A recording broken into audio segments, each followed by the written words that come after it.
welcome back. Hi. Hello. All right, we're going to be working with transformations of logarithmic functions. This time it's going to be algebraically as opposed to on the graph paper. So we're going to be monkeying around with the symbols. So all about the crazy written language that is algebra math. But let's do a quick review about the transformations, about the natural words that we use to describe how these things are transforming. In order to describe our transformation, we don't need to look at the OG function. We can just look at the transformation, which is this one right here. All right, looking at this transformation of f of x, I notice this piece right here tells me that I'm going to be moving to the right 3 units. And this piece back here tells me I'm going to be moving up 6 units. Okay, and so you'll want to write something along the lines of the function f of x has been translated to the right 3 units and up 6 units. Okay, I'll let you fill out that sentence on your own. On this one, we have not only a horizontal translation happening. Sorry, had to get a highlighter, had gotten right out of reach. Not only do we have a horizontal translation and a vertical translation, but this time we also have, need another highlighter. We also have a reflect in X. The next translation I see, I have a horizontal translation. This one is moving, oh wait, I can't say it's moving to the left yet because out here in front of the X, I see a Y-axis reflection. Whenever I have a Y reflect, that's going to make this move the opposite direction than I'm used to. So I have a Y reflect and a left 3 units. At the very end, I have a down 5. All right, let's play around with these algebraically. I'm going to come and I'm going to grab this one here in the middle on the top. So I have my original function, negative log of x minus 2, all of that plus 3. I don't really care what values this logarithm gives me. I am going to transform it this way. Now this transformation says take my original function f of x and we're going to write it exactly the way we see it, except everywhere I see an x, I'm going to replace it with x plus 3. Once I am done writing this function, then I'm going to subtract 6 from it. And this is the entire function that I am rewriting. Okay? And so that's what I'm going to do first. All right, so let's do g of x equals, all right, gonna write f of x. F of x starts with negative log, parentheses. I've reached the x.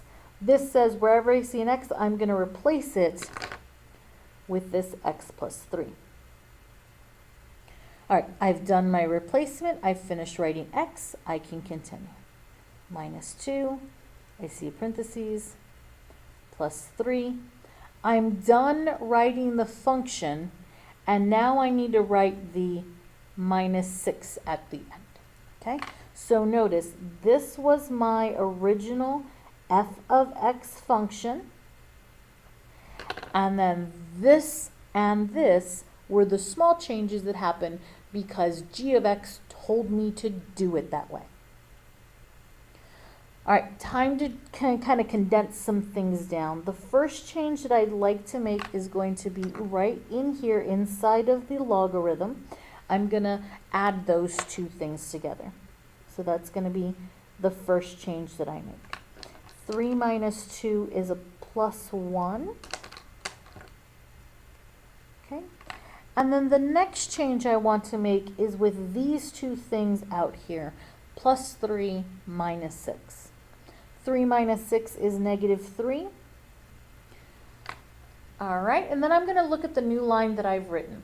I cannot take that negative that's hanging out outside of the logarithm, and I can't shove it into the stuff I'm taking the log of.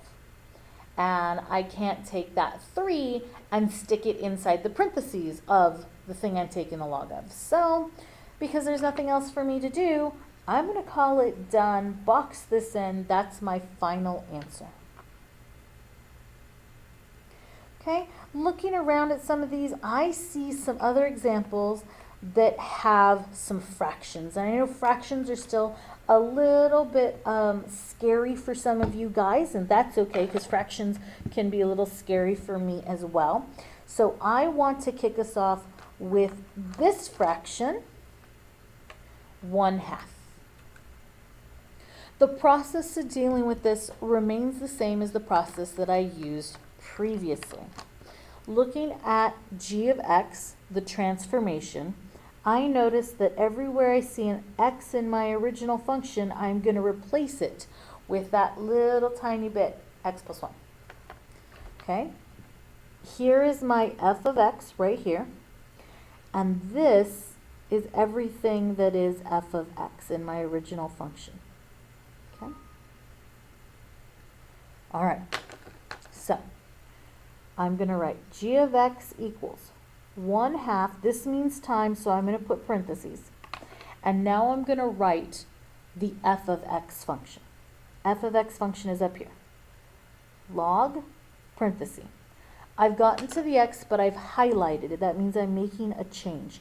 So I'm going to make the change as per this directions right here. So this is x plus 1. All right, I finished writing the change.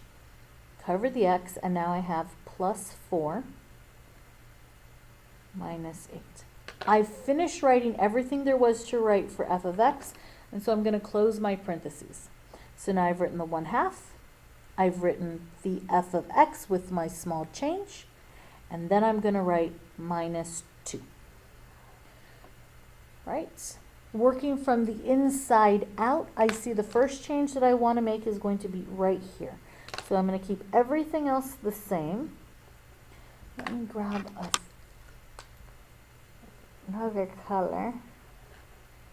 There you go. That way you can see the difference in my writing. I'm going to keep that 1/2 and that parentheses there. The only change I'm making, as I said, is right in here in the parentheses. So this is 1 plus 4, that's 5.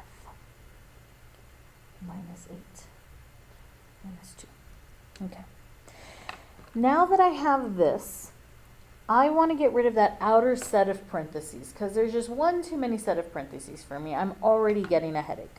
So what I'm going to do is I'm going to take this 1/2 and I'm going to distribute it into the first set of parentheses. Distribute it there and there. Notice I skipped over the parentheses.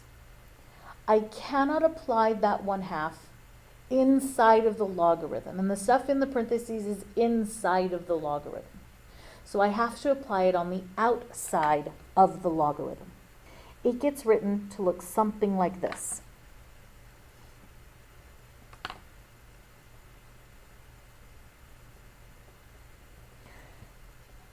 Okay? So this means 1/2 times whatever number I get when I take the log of x plus 5. And I can't do anything with that until you give me a value for x, which we're not going to give you right now. All right, so now I'm going to take 1/2 and multiply it by -8, which is -4. Okay, I finished this portion, and now I'm going to write this minus 2 that's sitting there. Alrighty, I can now handle these two guys.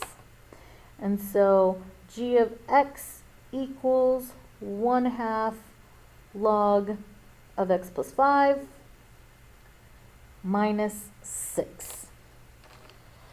Nothing else I can do. I can't apply that 1/2 into the logarithm of x plus 5. I cannot make the 5 and the 6 interact because the 5 is inside of the logarithm. The 6 is not. And so since there's nothing else for me to do, I'm going to box that line in and call it done. Now these other items that have fractions, they're going to be handled much the same way, except now your numbers are going to look a little different. I'm going to go ahead and deal with this one because this one, I don't think I'm going to be able to reduce it any. Whereas this one, we might be able to reduce something somewhere. Okay, so let's look at this one first. All right, same process as before. My transformation asks me to take 5/3 and multiply that to the entire function. Here is my function f of x up here. But it asks me to make a small change everywhere I see an x. Instead, I'm going to write x minus 2. So that's going to be my very first thing I do.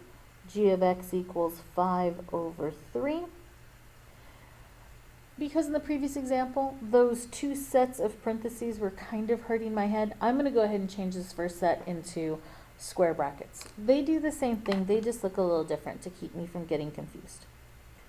Log, I've run into the x, so this is asking me to make that change. Instead of x, I'm going to write x minus 2. Okay, I've written this much. Now I have plus 3, close the parentheses, minus 5. I've written everything in the function, so I'm going to close the parenthesis, the square bracket, on this function, and then plus 6 at the end. All right. I am going to handle the stuff that's in here. So g of x equals 5/3 log of x plus 1, all that minus 5, all of that plus 6. All right, need to get rid of that bracket in there, so I'm going to distribute this fraction here and here. So g of x equals 5/3 log of x plus 1 minus 5/3 times 5. And I'm going to rewrite 5 as 5/1. And that's going to allow me to do that multiplication of fractions very, very simply. I'm going to do that multiplication of fractions by multiplying straight across. So I'm going to do 5 times 5 and 3 times 1. I'll do that for you on the next step. Let's rewrite everything that I already have up to that point. All right, so 5 times 5 is 25. 3 times 1 is 3. And now I have to add fractions. Okay, we can totally do this. Adding fractions is simple. What I'm going to do first is I'm going to turn 6 into a fraction to make it easier to handle. I'm going to grab some extra paper because I've run out of space. Here we go. Got some extra paper down there. And I'm just going to run right off into this extra paper. So if you've run out of space, feel free to grab yourself an extra sheet of paper as well. Alrighty. So I'm going to rewrite everything but these fractions, and we'll talk about how to deal with those in a second. So let me just rewrite my equation here. Okay. All right, so I'm going to look at this. In order to add or subtract fractions, the denominators need to be the same. This is a denominator 3. This is a denominator 1. The least common denominator between them is a 3. So I'm going to change it so that way both things have a denominator 3. Now if I look at this fraction, what do I need to multiply to 3 to get to 3? Well, I don't need to do anything to 3. It's already 3. So I don't need to do anything to the numerator.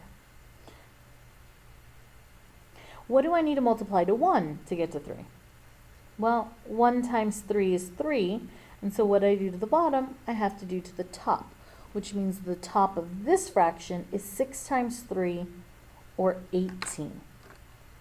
All right, it looks like I've made a bigger mess because now I have bigger, crazier fractions, but we've had this discussion before. Just like when you're cleaning your room, you have to make a big old mess before it gets neater.